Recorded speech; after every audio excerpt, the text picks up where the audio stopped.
महाराज, राजा का राज मुकुट छीन लो तो राजा मर गया। स्त्री को मन से निकाल दो, स्त्री मर गई।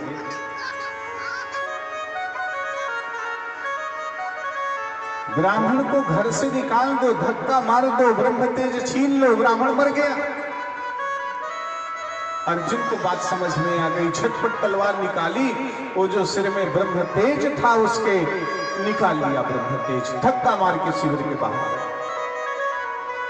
आज भी अश्वत्थामा उस घायल अवस्था में दर दर भटकता है। आज अश्वत्थामा चिरजीवी।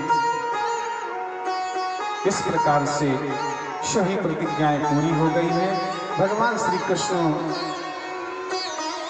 की इच्छा है कि महाराज युधिष्ठिर भीष्म महाराज के पास में जाएं, घायल अवस्था में पड़े हैं सरसैया। महाराज युधिष्ठिर अपने भाइयों के साथ में भीष्म पितामह के पास जाते हैं। भीष्म पितामह ने इतनी प्यारी बात कही युधिष्ठिर से, धर्मराज यद्यूयम धर्मनंदनाः, यद्यपि तुम धर्मराज हो, लेकिन ये बात समझ में नहीं आती कि अहो कष्टमहो न्यायम्, आप न्याय प्रिय हैं, आपने हमेशा न्याय ही किया है, आपने कभी अन्याय नहीं किया है, आपने हमेशा धर्म का पालन किया है, फिर आपको ये कष्ट क्यों मिल रहा है? भीष्म पितामह भीष्म पितामह ने नाना प्रकार के धर्मों का उपदेश दिया है। राजधर्म, स्त्री धर्म, धर्म, लोक धर्म आदि धर्मों का उपदेश दिया है। सूर्य उत्तरायण हुए हैं, मकर संक्रांति आई है, मकर के सूर्य। भीष्म पितामह ने जाने की इच्छा की, लेकिन केशव से निवेदन किया भगवान श्री कृष्ण से, एक झलक दिखा दो केशव। अरे बोले बाबा मैं तो खड़ा हूं ना सामने। बोले ये वाली नहीं, वो वाली। बोले कौन वो वाली? बोले जब आप सुदर्शन चक्र लेकर के मुझे मारने दौड़े, जब आपकी प्रतिज्ञा मैंने भंग करवा दी थी, पीतांबर लहराया था, छत विक्षत आपका शरीर था, रक्त की बूंदें आपके श्याम शरीर में पड़ी थी, बस वो छत। भगवान की उस छवि का दर्शन करते हुए इन्होंने अपने शरीर का त्याग किया।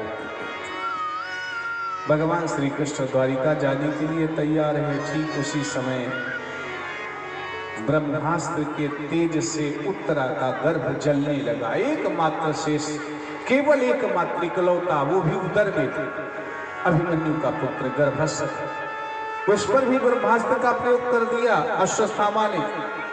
दौड़ी दौड़ी उत्तरा कुमारी आई, त्राहिमाम पाहिमाम रक्षमाम, हे केशव मेरी रक्षा करो, कोई मेरे गर्भ को जला रहा है। भगवान ने सोचा अब अगर हमने रक्षा न की इस बालक की, तो पांडवों का दिल टूट जाए, पांडवों की निष्ठा घट जाए, ईश्वर के प्रति विश्वास नहीं रह जाएगा भक्तों का। इसलिए मेरे ठाकुर ने अंगुष्ठ मात्र ममलम स्फुरत पुरट मौलिनम अपीछे दर्शनो सामो तरिद्वासो सम प्रभु परिभ्रमंत मूलगाभाम रामयंतम मुहुर्मुहुः। भगवान श्री कृष्ण अंगूठे के बराबर शरीर से उत्तरा के गर्भ में प्रवेश कर गए। यद्यपि ब्रह्मास्त्र ने उस गर्भस्थ शिशु को जला करके भस्म कर दिया था, फिर भी ईसे ना जीविता पुनः, भगवान ने उस बालक को गर्भ में फिर से जीवित कर दिया। इसीलिए उस बालक का जब जन्म हुआ है तो उसका नाम विद्वानों ने, आचार्यों ने परीक्षित रखा। परिरक्षित, परीक्षित, दूसरे की इच्छा से जीवित हुआ, दूसरे ने इसकी रक्षा करी है। परीक्षित का जन्मोत्सव मनाया गया है। चक्रवर्ती सम्राट के लक्षण बताए आचार्यों ने, विद्वानों ने। और महाराज उधर भगवान श्री कृष्ण के साथ में अर्जुन द्वारिका गए थे। 7 महीना का समय बीता और जब अर्जुन आए तो अर्जुन ने रो रो करके महाराज युधिष्ठिर को भगवान के परम धाम गमन की कथा सुनी। जब भगवान नहीं है तो भक्त का क्या काम? देखिए, इस संसार में कोई बलि नहीं है, इस संसार में कोई महाबली नहीं है। भगवान की कृपा जब तक जीव के ऊपर होती है। अर्जुन को रास्ते में आदिवासी लुटेरों ने लूट लिया। अर्जुन कहते हैं महाराज युधिष्ठिर से, तत्वई धनुस्ते सवासतम भयास्ते सोहम रथी।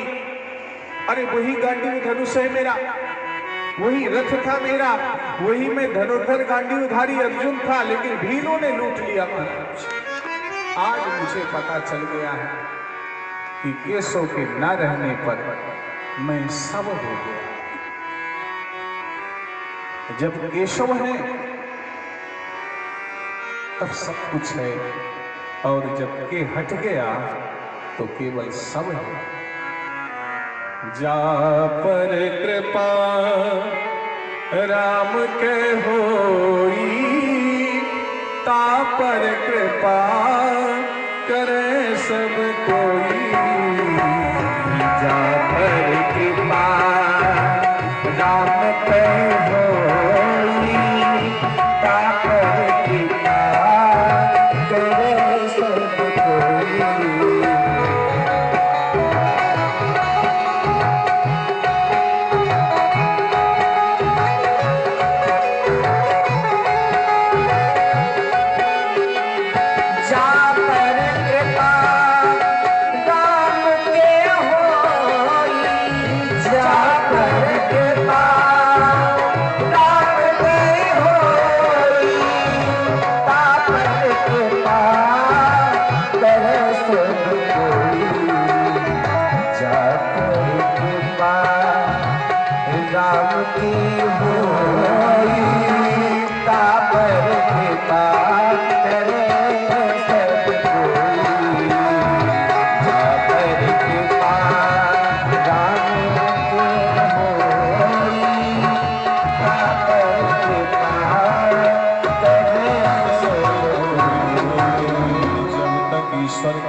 संसार के लोग कहते हैं पुरुष बलि नहीं होता है, समय होत बलवान, बिल्लन लूटी गोपिका।